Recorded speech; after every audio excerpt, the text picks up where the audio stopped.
Pada bulan ketiga, setelah keluar dari tanah Mesir, orang Israel tiba di padang gurun Sinai pada hari yang sama. Setelah berangkat dari Rafidim, tibalah mereka di padang gurun Sinai. Lalu mereka berkemah di padang gurun.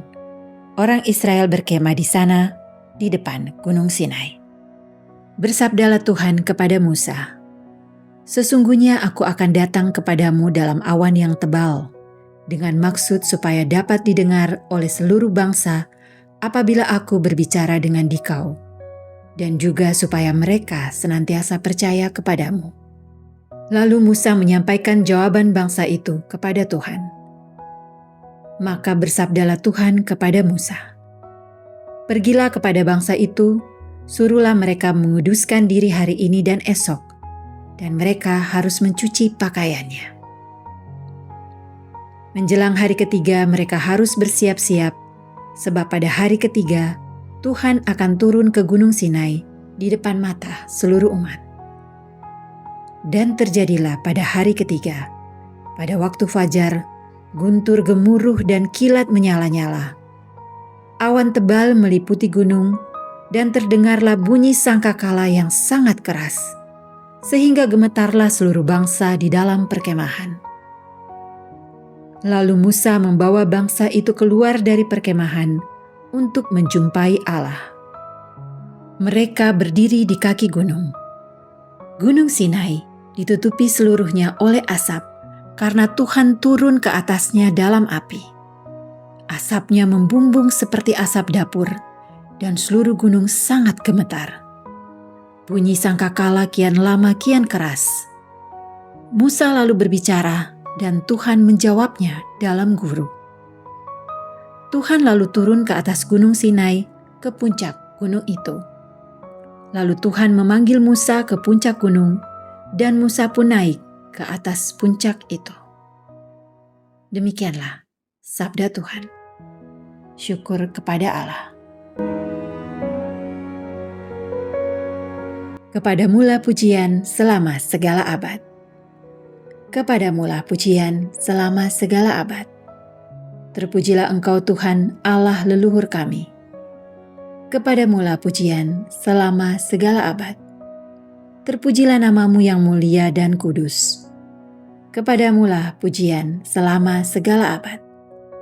Terpujilah Engkau dalam bait-Mu yang mulia dan kudus. Kepadamulah pujian selama segala abad. Terpujilah Engkau di atas tahta kerajaan-Mu. Kepadamulah pujian selama segala abad. Terpujilah Engkau yang mendugai samudra raya. Kepadamulah pujian selama segala abad. Terpujilah Engkau di bentangan langit. Kepadamulah pujian selama segala abad. Injil Suci menurut Matius. Dimuliakanlah Tuhan. Setelah Yesus menceritakan perumpamaan tentang seorang penabur, murid-murid bertanya kepadanya, "Mengapa engkau mengajar mereka dalam perumpamaan?" Jawab Yesus, "Kalian diberi karunia mengetahui rahasia kerajaan surga, tetapi orang-orang lain tidak.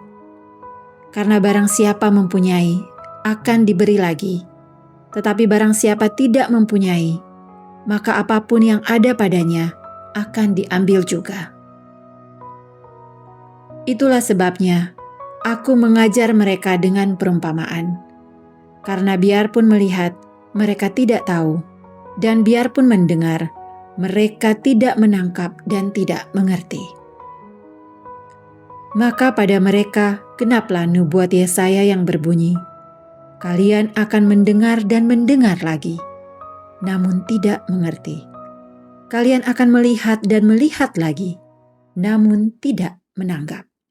Sebab hati bangsa ini telah menebal, dan matanya melekat tertutup, agar jangan mereka melihat dengan matanya, dan mendengar dengan telinganya, dan mengerti dengan hatinya, lalu berbalik sehingga kusembuhkan.'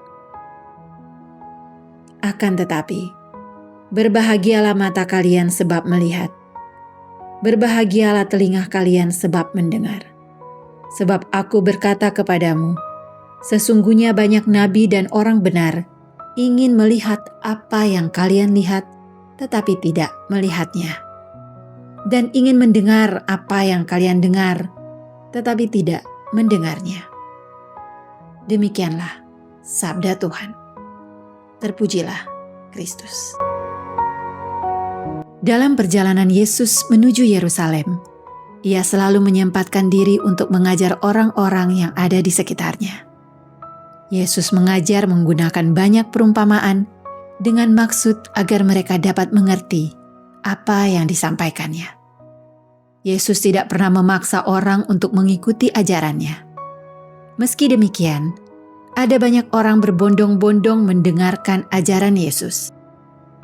Hal ini dilakukannya bukan atas dasar kehendaknya sendiri, tetapi berasal dari Bapa.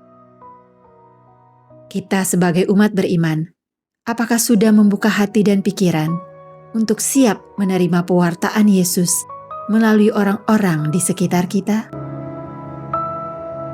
Marilah kita berdoa.